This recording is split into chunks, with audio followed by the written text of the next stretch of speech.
On the Track is a web TV show about cryptozoology, natural history, green issues and whatever else the team feel like making up as they go along. Enjoy! So what do we have in this episode, Mr. John? Well, Hennis, first of all, we're going to go to Florida to meet up once again with the lovely Katy Elizabeth, who's going to tell us all sorts of things about the International Dracontology Alliance. And then, what are we going to do then? Well, we go to Barbados, where we meet up with an old friend of the CFZ, Damon Corrie, who's talking about his latest project and various mystery animals of the neotropics. Enjoy.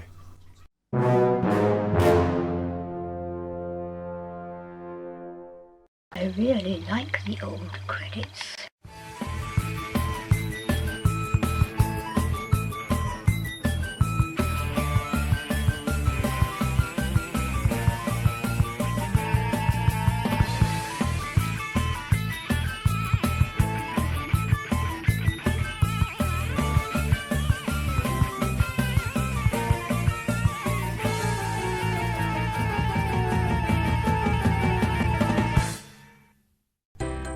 And now, it's Gwen Dibley's Pearls of Wisdom. One who today is tempted by a cucumber, tomorrow will be tempted by a goat.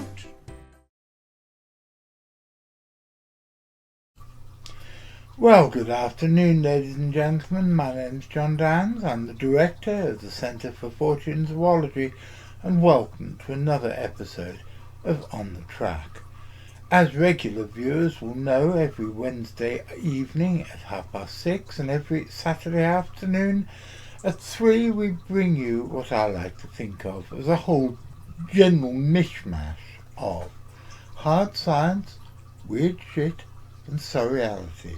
What is surreality, you may ask? Well, this song goes from key to D, the sort of thing that's quite easy for me. And I would like to think that that explains everything, or at least gives you as much as you need to know. And now we're just about to get on with the show, but first I want to go over for my weekly visit to my brother in Germany. Well, ladies and gentlemen, much as though it pains me to tell you this, but there are more important things in life than cryptozoology and the other disciplines that we talk about on this show. And there are even more important things than elderly gentlemen dressing up in chicken costumes and generally playing the fool. Because although I tell you that looking at things through humour is one of the best ways of analysing the world around us, there are some things which you can't laugh at, and this is one of them. You may or may not know that my little brother Richard, who's 4 years younger than me, is a clergyman who lives and works in Germany, and recently he visited Ukraine, and he was so upset and appalled at the conditions that he saw while he was there, that no sooner had he returned to his wife and family in Germany, but he started up an amazing campaign.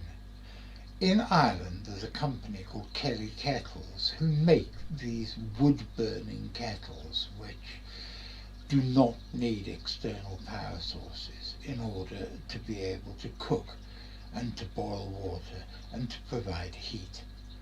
And Richard has done a deal with these people, and he has managed to get the Kelly Kettle Company to donate at cost these kettles, which are going to be sent to Ukraine. And Richard is raising money now to buy as many of these kettles as possible. And although I never ask you to raise money on these pages for us, it's very kind of you when you do donate something, but I never ask for money. I now am. Please, can you use the link below and send some money to my brother, who is doing his best to alleviate some of the horrific suffering which the Ukrainian people are undergoing this winter.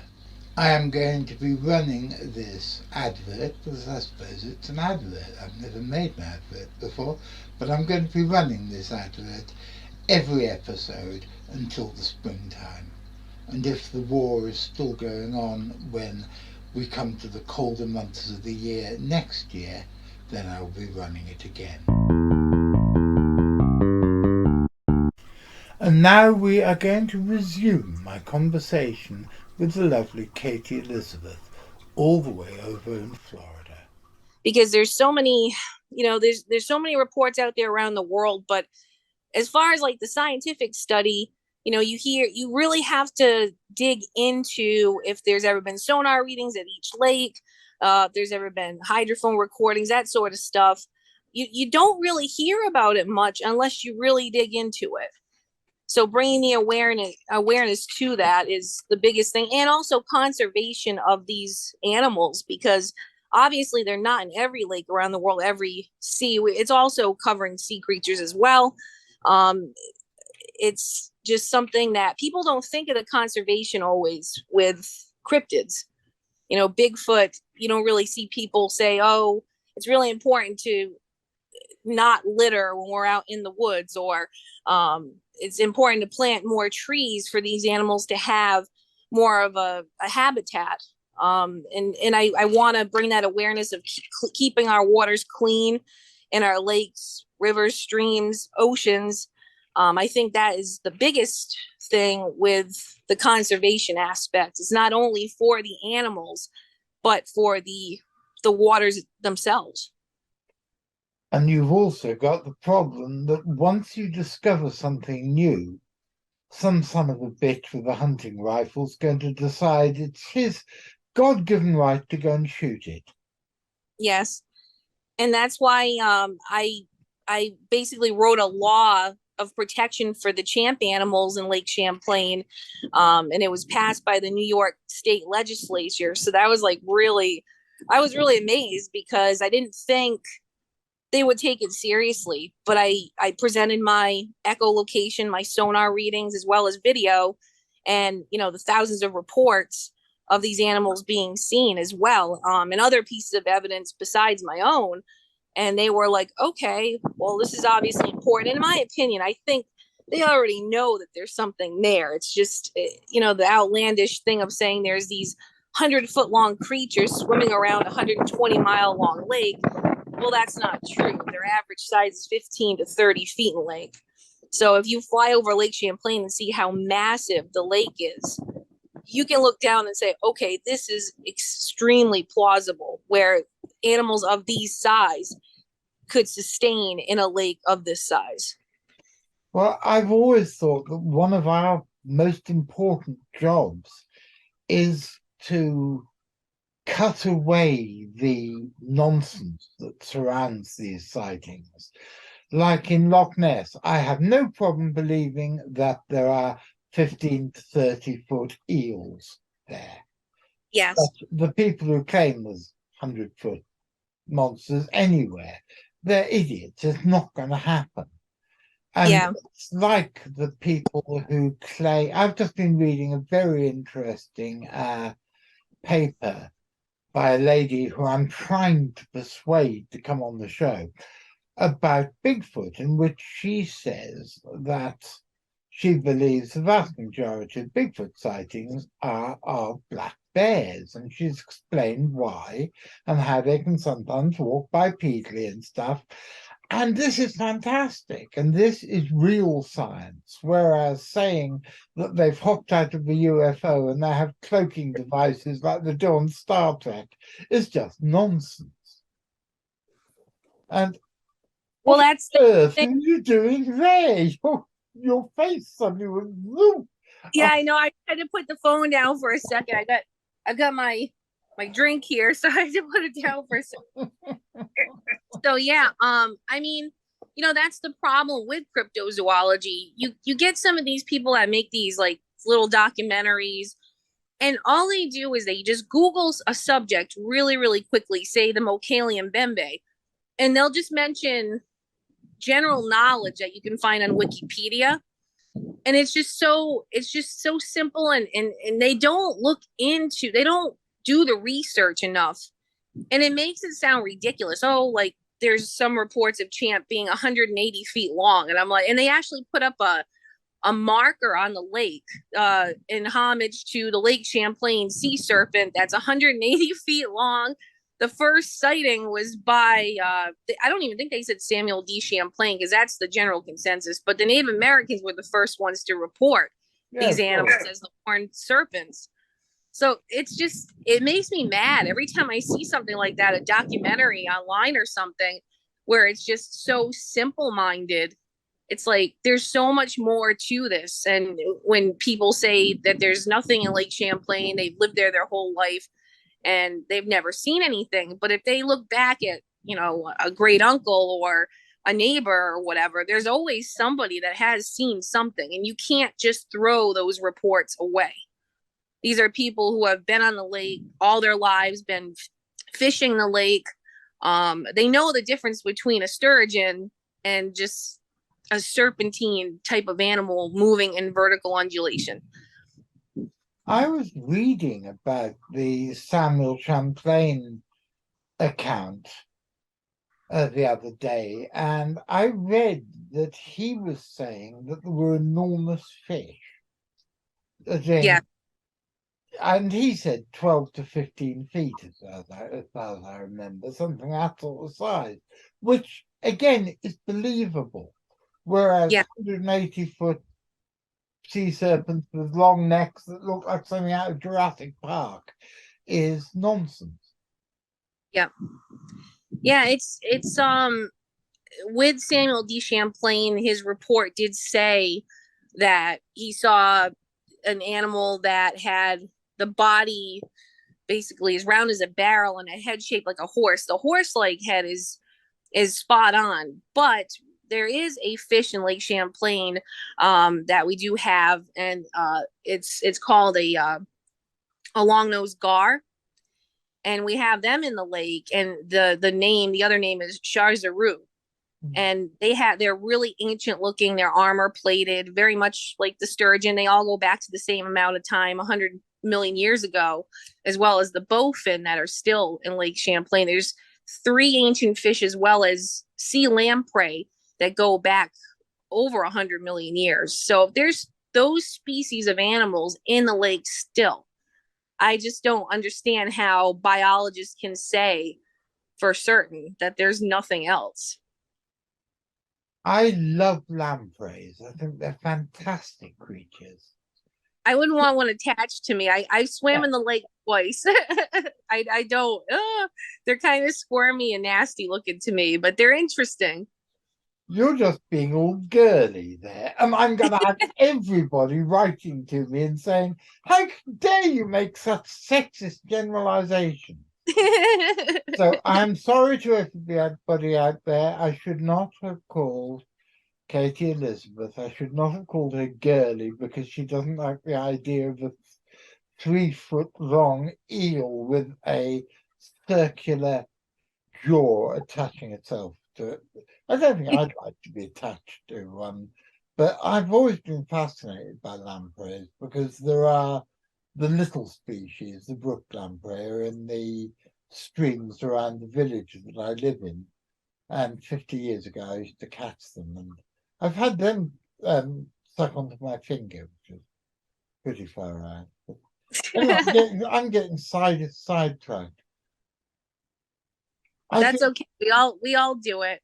No, I'm just kidding. I'm becoming a silly old man who my mind jumps off down rabbit holes at slightest possibility. I think it's fascinating that you've got these 3 species of very, very ancient fish all in one place. What's really interesting too, we also have another creature in the lake called a spiny soft-shelled turtle, the eastern spiny soft-shelled turtle. And they're highly endangered, and there's only, they estimate, around 500 in Lake Champlain. And I'm afraid this is where we have to leave Katy for this episode, but she'll be back next week, and we now have time for something else. And now for my next guest, Damon Corrie. I've wanted to have him on the show for a long time, and I'm really glad that we finally managed to get him. Because, let's face it, it's very seldom that anybody can say that their next guest is a chieftain of the Eagle Clan Arawak Tribe in South America. Tell me, what's this new project just launched? Yeah, no, it's just there have been a lot of people here and on the internet been messaging saying if we ever thought about doing a documentary on the cryptozoological stuff, because they've seen the historical indigenous documentaries that we've done so far about historical figures in the Caribbean who are resisting colonization and sort of become forgotten or just footnotes in history, but they have very interesting life stories. So we're doing things like that under the grassroots indigenous film company that I started called First Nations Productions. We're the only film company in the region that is entirely owned and operated literally from all the actors to the directing, which I do, and the production, the post-production in Venezuela. Is everybody at every level is an indigenous person. So that's a first for the region as well. Normally it's a collaborative effort. But yeah, the book, the version that you guys relaunched was far more interesting than the much shorter version that I had put out before. So going with that, I think that was a good basis, almost a script. The idea is not to be another search for these cryptids, because as you know, that's entirely luck and chance. No guarantee that you'll capture anything on video. So what I want to do instead is something more akin to like unsolved mysteries, where you recreate, you use your stories that are given by actual observers or victims, however you want to term them, seen something or had interactions with something, and then you base your recreation on something that actually happened in real life in these people's experience. So it will be, you're guaranteed to see things because it's going to be a recreation of stories that have already been mentioned in the book. But of course, it's not going to be raw and edited footage of something that's in the wild and we've just captured on film for the first time. That will be a far more tricky and hard to accomplish. But this is a way to guarantee interesting subject matter to view. And then it's like bringing the book to life on the screen, if you want to put it that way. That sounds absolutely brilliant. And you've got a crowdfunding site, I believe. Yeah. Yes, my son-in-law, because of how GoFundMe and most of the others are set up, many countries outside of North America and Europe don't qualify. So like here in the Caribbean, we couldn't have a GoFundMe from Barbados then, for example. It has to be either Canada, somewhere in the EU, Australia, New Zealand, or USA. So my son-in-law in Sweden was able to put up an appeal, a crowdfunding appeal in euros. So that is what you guys are assisting me in promoting in the UK. I think majority of your supporters and viewership are in the UK, as far as I understand. So yeah, the support and assistance from you guys on that front is of vital importance too. As out here in the Caribbean region, the cryptozoological community is small, or is very is not as open as you guys are, for example. And people have an interest, but they keep it to themselves. There's no body that's organizing them or uniting them around a common interest like you have in North America and Europe. So it makes more sense to put the appeal to people who are already, immersed into the genre and can appreciate the outcome that we have in mind.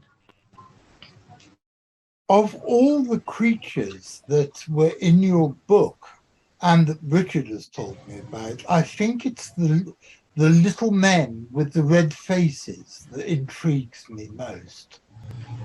Because I'd never heard of them until Richard went to Guyana with you, oh Lord, 14 years ago, whenever it was. It was a good while ago, yes. Yeah, and you see, as you think after, it's not until I first, went into those regions and I myself started to hear about it, because my grandmother was born and raised, in a tribe in Guyana, but she came to Barbados as a young girl in her early teens and got married here, as was the custom of that time. By 14, 15, you're already married. She talked about certain cryptids that had heard mom had told her about, and things like that. Like, for example, they call them water people. I guess in Western culture, they refer to them as mermaids. And growing up, it sounded like, interesting fairy tales, but he didn't really take it seriously, as maybe Granny was just trying to entertain us. But then you hear so many other native people, sober as a judge, but they're recounting interactions with some human-like entities that inhabit the water. So it was very strange. And then when I started to do independent research, not only them, but also about the little people, or also known as the hidden ones, and every tribe in Amazonia has stories about such things, as well as in Central America, as well as in North America, and pretty much around the world. So all these diverse cultures that do not even know each other exist. It is scientifically impossible that they could all have, concocted this pan-global lie, about imaginary beings, and there has to be some truth in it. And I'm glad when the Homo floresiensis was discovered in those islands in Indonesia, because that has finally put scientific proof that there were indeed a race of little people on the earth at some point in our recent history, in terms of, just a few thousand years ago.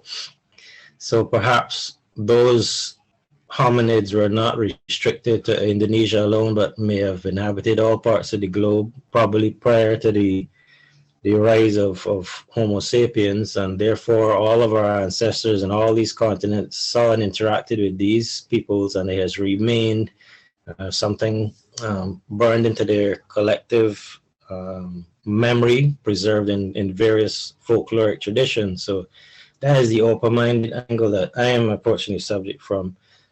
I myself I was not personally convinced until I saw certain things myself, and I said, yes, finally now I too have seen something that I can't explain. So therefore it encourages me more to pursue the possibilities that it is not just coincidence or imagination or wishful thinking, that there is a lot out there that we are not fully cognizant of yet as a human civilization, I would say. Can you tell us a bit about your encounter with the little people? Yes, well, I was camping in the Canuco Mountains, which is in southern Guyana, in the middle of the Rupununi region. And that is the place with the largest concentration of harpy eagles left in the world as well.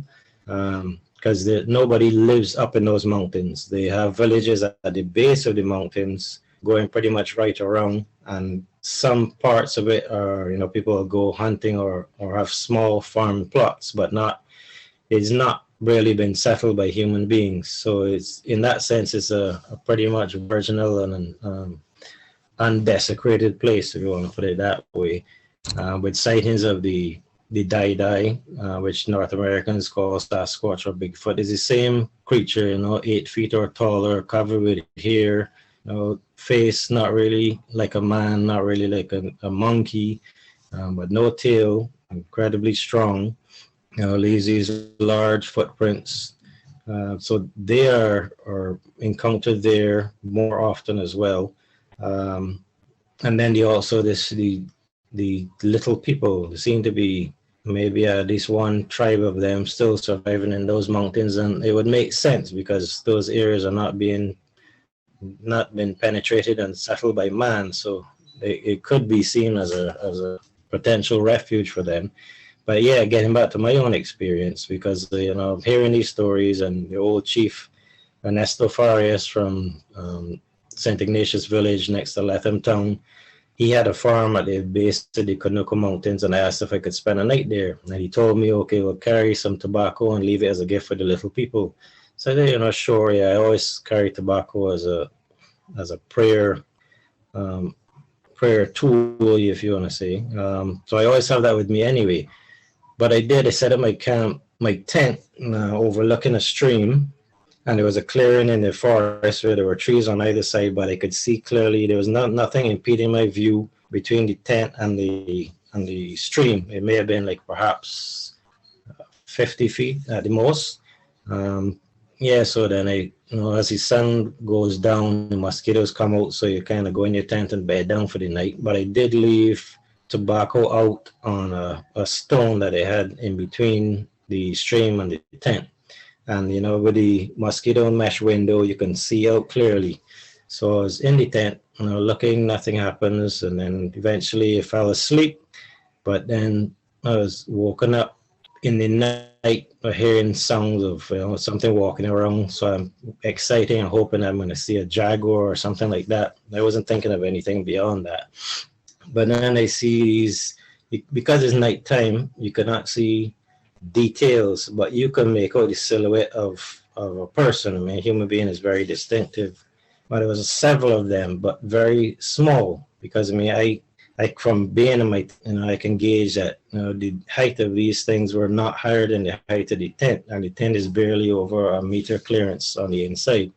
So I'm looking out, watching these things, and maybe a half a dozen of them. And one came up slowly and took the tobacco off of the stone, and they ran back to the others, and then they crossed the stream and they went back into the forest. That was the extent of the interaction. But I would say perhaps it was all over in maybe 2 to 3 minutes. But it was it was a very exciting time. I did not hear any language that I understood. I do know the languages of the Makushis and Wapishanas who live around that area, and it wasn't their language. And it sounded a little more primordial, with some like clicks and whistles, and not like a language that you would a spoken language of a modern man. So all that I found exciting, and that one incident and that's the only incident that I've seen with my own eyes, but it convinced me that there is something to all of these stories, because at least for that blessed 2 minutes, 3 minutes of time, I was able to see and verify to myself that what I was seeing was not my imagination. And indeed, there weren't many, but I did find small footprints near to the stream, because the water had gone down a bit. Where this bank is kind of muddy, where they crossed, there were small footprints. But of course, if you did look just like a human child footprints. But I mean, if somebody wanted to be really doubtful, skeptical, they might say, well, how do you know it wasn't 6 native children that were around your tent in the middle of the night?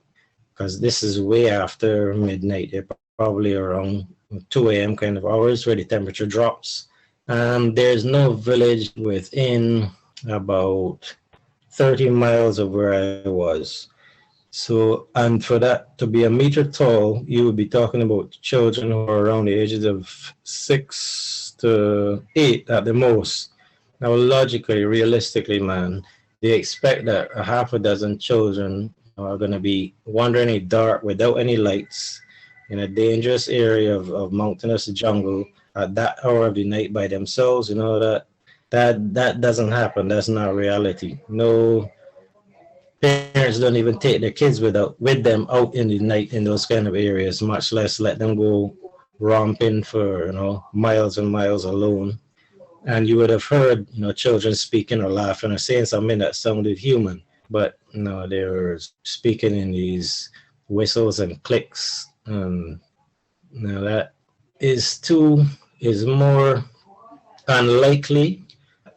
Native children could be the excuse, but the footprints were pretty much indistinguishable from human children. I didn't like it. For example, the Dai footprints, they're large and they do not look like a human footprint. They're kind of more broad, and the toes seem to be fatter and shorter. But these ones didn't look very much different to ordinary children footprints. And I remember when I went to bathe in the stream, early in the day before the sun went down, there was no footprints around, because that was something I was looking forward to. It was only my footprints when I came in and out of the stream.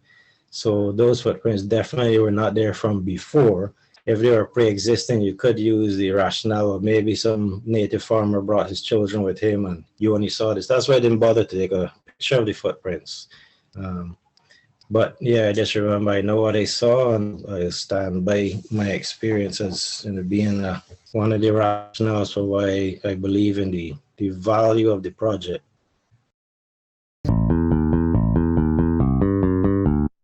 If you want to support us and help us make more content like these, please press like, subscribe, follow our Facebook page and check out our Patreon. And as the ghost of Joe Strummer, who's an ever more regular visitor to my little studio, wants me to remind you, always press the notification bell, or else you won't be told when the next show's going to be. And that would be an awful pity, wouldn't it? And that's about it for this episode, ladies and gentlemen. I'd like to say thank you to all the people but for whom the show wouldn't have come out this week. But first I want to say a big get well soon, and sending out enormous amounts, I might even say oodles, of love and healing vibes to Phil Bayliss, who is the Gonzo proofreader and an old friend of mine who is at the moment seriously ill in hospital. God bless you, mate. And I'd like to thank my producer, Louis, Graham, old friend of mine, Deputy Director of the Centre for Fortean Zoology, and also the poor bugger whose job it is to push me in my wheelchair around the maze-like corridors of Barnstable and Biddeford hospitals. And I'd like to say a big thank you to this week's guests, who are the lovely Katy Elizabeth and the equally lovely Damon Corrie. They'll both be back next week because I totally and utterly screwed up my scheduling plans. But they're both fascinating people, and I very much look forward to showing you what we talked about next. I'll be back on Wednesday, and on Wednesday we're going to be talking about the latest issue of Flying Snake magazine, and I'll be back next Saturday with the two guests I've already told you about. So, assuming that you're going to be there to watch me, I'll be seeing you.